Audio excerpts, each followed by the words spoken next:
Vipi watu wangu jamani, leo nimetembea huku kwa mlima. Na nilikuwa kwa utafutaji wangu wa madawa. Na kuna hii mti ambao nimeweza kuupata hapa jamani. Huu mti ambao nimeweza kuupata hapa. Kwa ubali utapata kwamba hii ni mmea ambao huwa inanuka sana. Hii inakuwa na ile ambayo inanuka sana. Unapata kwamba ukiwa mbali unaisikia namna ambayo ikiinuka. Labda wewe mwenyewe uko mbali, wewe mwenyewe unahitaji kusaidiwa na uko mbali. Hii ndio dawa yako.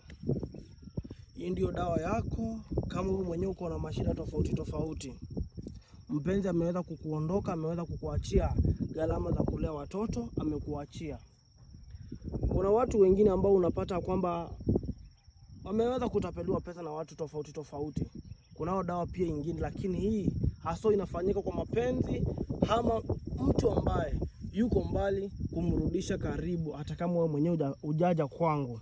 Sijui kama tunaelewana. Kama hujakuja kwangu, hii dawa nikitumia, wewe mwenyewe unasaidika tena kwa urahisi jameni. Ukiwa mbali, kuna wale watu ambao wananipigia simu wakiwa Amerika, kuna wengine Germany, kuna wengine Saudi Arabia. Kama ni mpenzi wako ambao ameweza kukuacha, lazima uweze kusaidika, na nitaweza kuwasaidia kujua mambo na madawa tena sana. Sio kama tuelewana. Halo.